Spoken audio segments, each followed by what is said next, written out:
The trolley wheels squeaked down the corridor. You could hear it before you saw it, a soft rattle of laminated covers and the faint smell of ink and dust, rows of worn spines, each one waiting to be chosen, to be opened, to be loved. If you remember flipping through with sticky fingers or tracing the name of a sibling written inside the front cover, you're already halfway there. This isn't just about books. It's about the quiet, sacred magic of being read to, of seeing yourself for the very first time in a story. Some of these titles were in every classroom, on every child's lap, and now they've all but disappeared. Stay with me, because by the end of this video, you might just remember the book that made you fall in love with reading in the first place. Before Biff and Chip, before phonics and story sacks, there were two names every British child knew by heart: Janet and John. First printed in the late 1940s, these were the books that taught a post-war generation how to read. Created by Rona Munro and her husband, they brought order, repetition, and simplicity to classrooms all over the UK. In a country rebuilding itself, there was comfort in predictability, and Janet and John delivered it line by line. You probably remember the setting: brown lino floors, plastic chairs that creaked when you wriggled, a teacher's voice echoing through the room as everyone repeated in chorus, "See Janet run!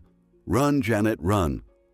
The pages were thick, the pictures flat and pastel, and yet, in their own plain way, they were quietly unforgettable.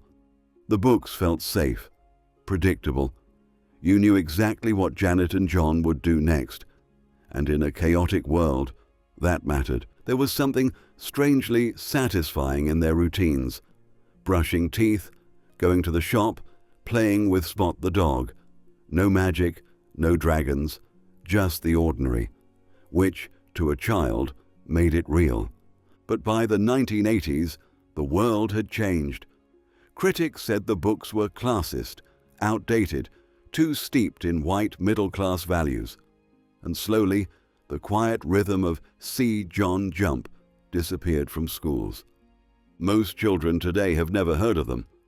But if you remember holding one in your lap, squinting at the words, feeling the weight of learning to read, then Janet and John weren't just characters. They were your very first guides through the world of print. Coming next, a wooden boy in a red and yellow car who jingled all the way into our hearts. You could hear him before you saw him. That tiny bell on his blue hat, the squeaky wheels of his red and yellow car zipping through Toyland. Noddy wasn't just a character, he was childhood. Created by Enid Blyton in 1949, Noddy Goes to Toyland introduced British children to a world where wooden boys lived in toadstool houses, gollywogs and goblins caused mischief, and policemen tipped their hats. It was simple, cheerful, and vividly alive, especially if you were under 5. The illustrations were bold, the colors warm and primary. You might remember sitting cross-legged on the carpet, clutching a hardback edition with a crinkled dust jacket, turning pages as the teacher read in a voice just a bit too posh, or maybe it was bedtime.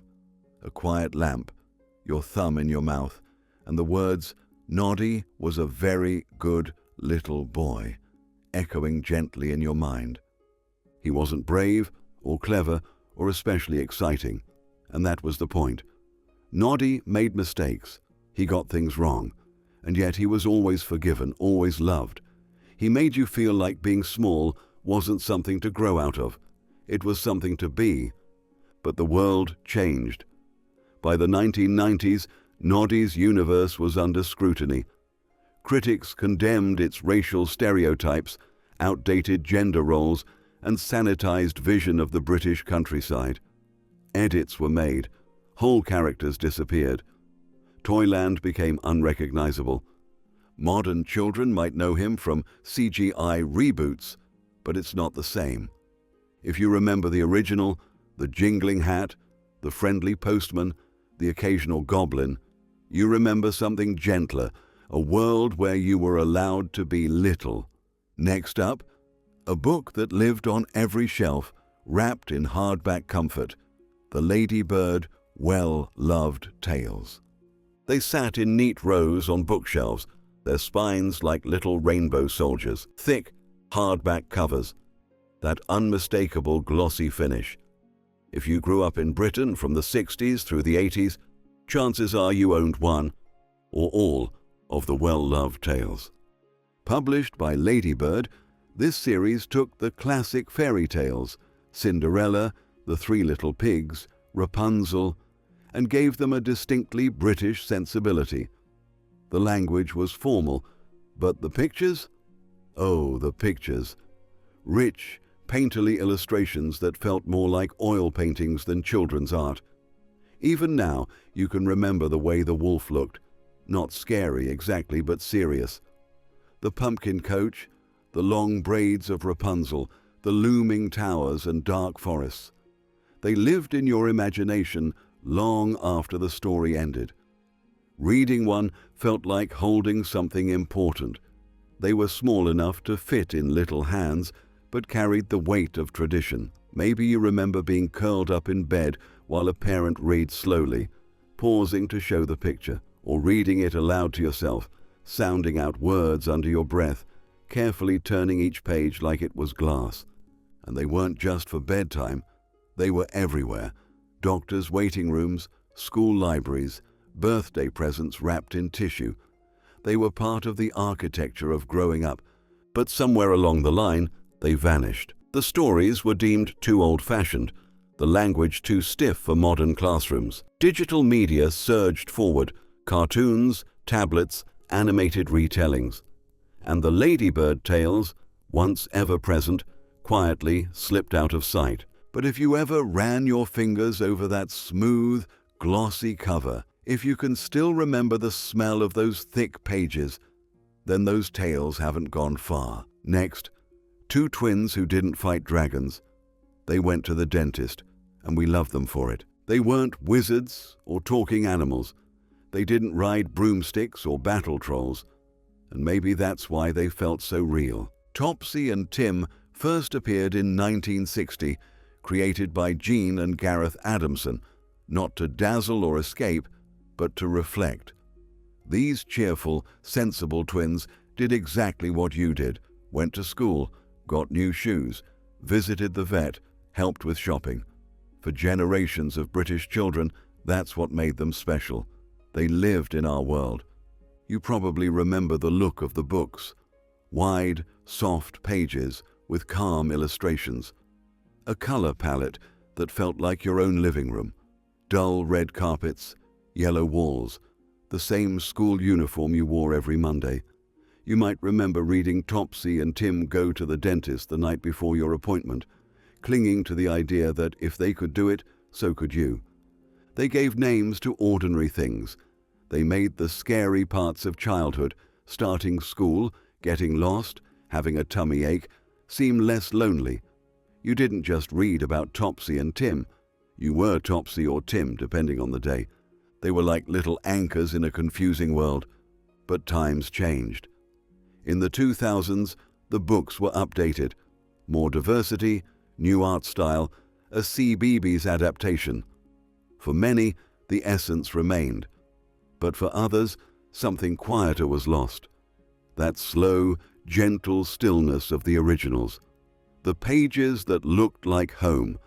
The quiet reminder that your ordinary life mattered. Today's kids might know the new Topsy and Tim, but they'll never open a softback with the same clunky charm or see those blocky 60s illustrations that felt like someone had drawn your own house. Coming up, a witch, a cat, a cauldron, and the first time reading made you laugh out loud. Meg was a witch, Mog was her cat, and the two of them had absolutely no idea what they were doing, which of course made them perfect. Created in the early 1970s by Helen Nichol and Jan Pienkowski, Meg and Mog wasn't a tidy little fairy tale. It was chaotic, colorful, and just a bit strange. The drawings were bold, thick black outlines, splashes of primary colors, and characters who looked more like cartoons than storybook heroes. And the stories, disasters usually, spells that backfired, potions gone wrong, a cat that was always unimpressed. You might remember that feeling, sitting on the carpet, wide-eyed, as the teacher opened a Meg and Mog book during story time. The way the class would giggle at Iggity, Ziggity, Zaggity, Zoom, or how Mog, poor grumpy Mog, always seemed to get the worst of it. It wasn't a perfect world. It was messy, noisy, funny, just like you. And that was the magic. Meg and Mog made it okay to get things wrong, to try a spell and have it turn everyone into frogs, to be a bit clumsy, a bit silly, a bit loud. They were a break from the neatness of Janet and John, or the quiet wholesomeness of Topsy and Tim. For a few precious pages, school turned into something bright, spellbound, and wonderfully weird.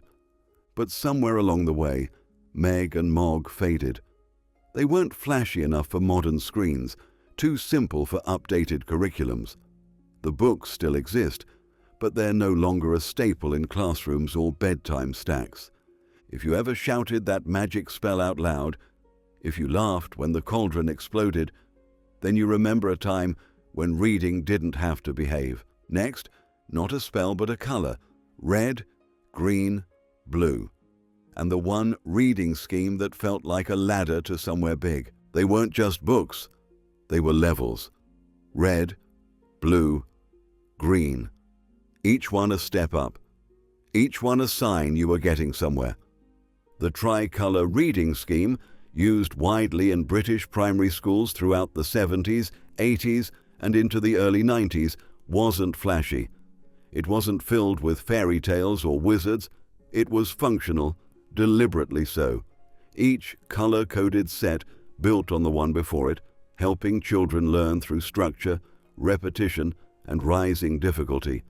But to the kids reading them, it felt more personal than that. It felt like progress. Maybe you remember it, the shelf in the corner of the classroom with the books arranged in perfect order, spines out like a challenge, the soft, bendy covers, the slightly yellowed pages, that particular school smell, glue sticks, pencil shavings, and dust, clinging to everything. You'd start with the red books, carefully sounding out each word, your finger under the line. Then came blue, and suddenly the sentences were longer, the stories fuller. Green? That was the top. Getting a green book felt like being handed a golden ticket. It meant trust. It meant you were good at reading. It wasn't just about the story. It was about the journey. Each color was a badge of honor, a quiet little ceremony every time you got bumped up a level. But like so many things, the tricolor scheme slipped away. New methods arrived, phonics heavy, tech integrated, screen friendly. The old color-coded system was too simple, too analog, too slow. It got pushed aside by flashier alternatives. Now those red, blue, and green covers live mostly in dusty storerooms or fading memory. But if you remember the pride of being handed your first green book, then you remember what achievement felt like. Next, a wizard at the end of a lane, and a magical book series that whispered to you as you read. Before Harry Potter, before midnight trains and sorting hats, there was a cobbled lane where magic lived.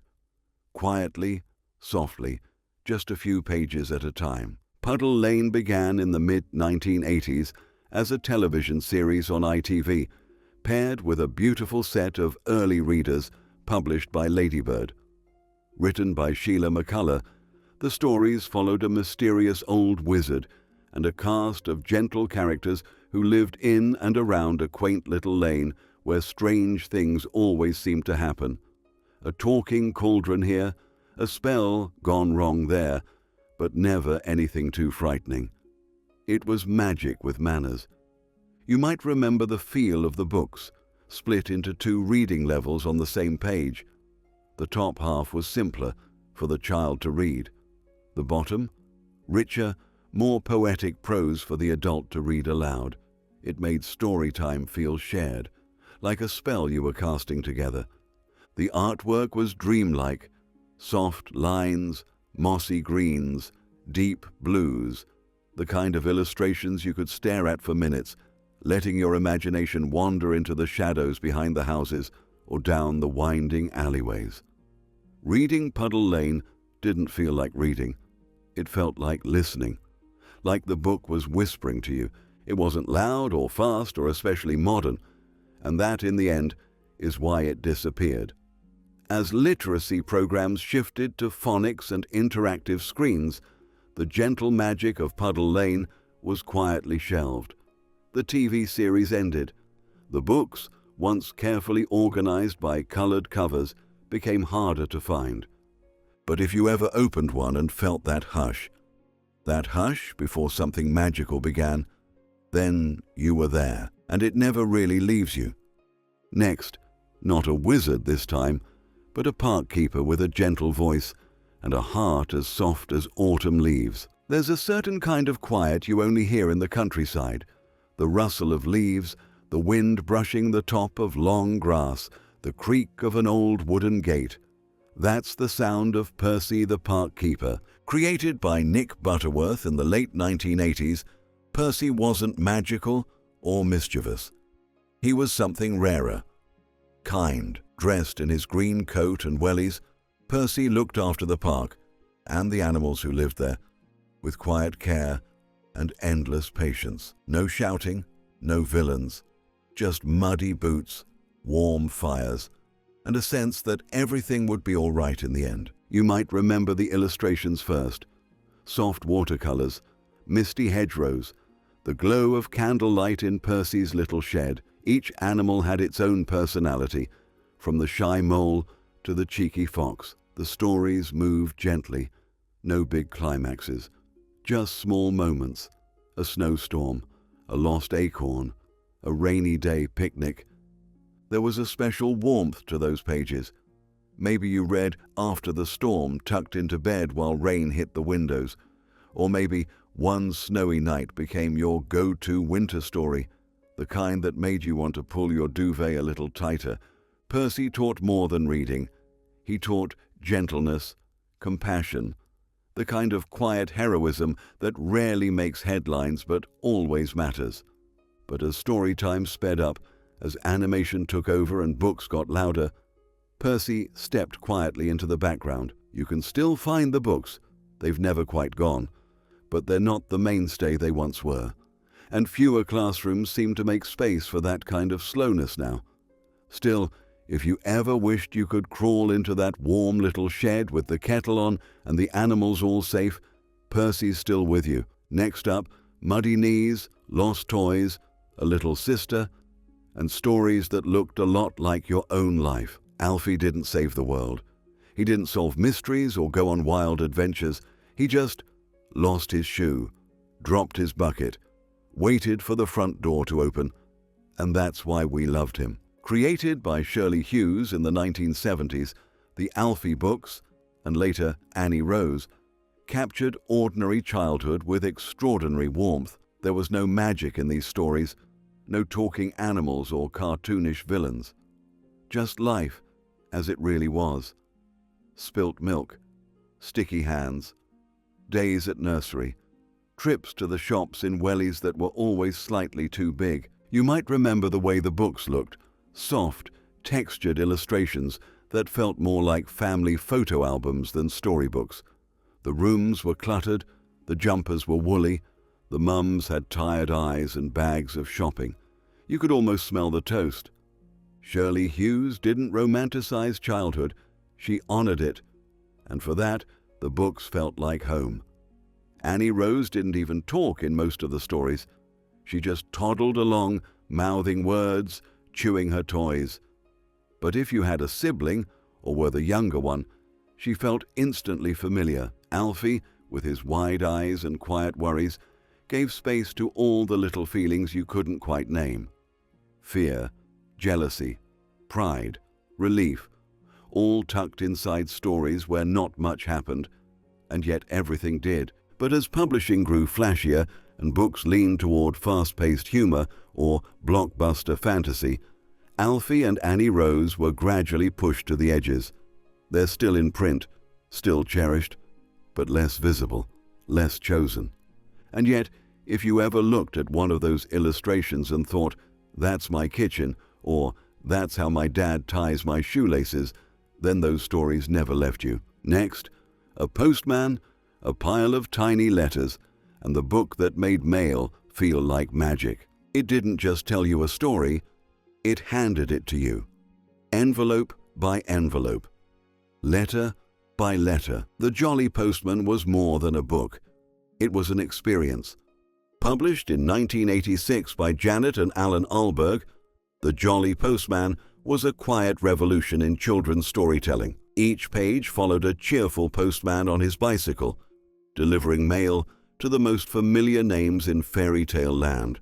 Goldilocks, the Big Bad Wolf, even Cinderella. But the magic wasn't just in the story, it was in the envelopes. Real envelopes, real letters. You didn't just read them, you opened them. A birthday card from Goldilocks, a solicitor's warning to the wolf, an invite from the palace. It felt like the book was alive in your hands. You probably remember the thrill, that slow, careful unsealing of each tiny envelope, the whispery feel of the different papers, the joy of discovering what each one contained, like little secrets only you were trusted with. It made reading tactile, interactive, personal, and it showed that stories didn't have to stay on the page. They could fold, flap, post, and deliver. But books like that are hard to keep alive. Literally, the pages tear, the letters go missing, and in a publishing world driven by cost and mass production, it became increasingly rare to see a book with moving parts. Today, The Jolly Postman is often kept behind glass in libraries, too fragile to touch, too precious to share. But if you ever held it, really held it, you'll remember that rush, that sense that you weren't just reading about fairy tales, you were in them. Coming up, one final turn of the page. They weren't just books, they were doorways, small, faded, slightly torn at the edges, into childhood, into a time when stories didn't live on screens or shout to be heard, but whispered gently from the pages of something held in your lap or shared at the end of a school day just before home time. They were part of the rhythm of growing up in Britain, quiet companions in classrooms, car rides, bedtime routines. Whether it was a wooden boy in a red car, a quiet day in the park, or a letter hidden in an envelope, these books didn't just teach you to read, they taught you to feel, to wait, to wonder, to listen. Some vanished quietly, others were edited beyond recognition, and some are still out there, waiting in second-hand shops or family attics, carrying the scent of dust and memory. But their impact never truly left, because if you remember any of these, even just one, then a part of you is still curled up somewhere, feet dangling off a too-big chair, flipping the page before someone says, "Lights out." And if any part of this journey stirred something in you, a smile, a scent, a name you hadn't heard in years, then this is your place. Share which one you remember. Tell us which one lived on your shelf. And if you want to keep turning these pages together, quietly, gently, with others who remember too, then hit subscribe. We're not done remembering yet.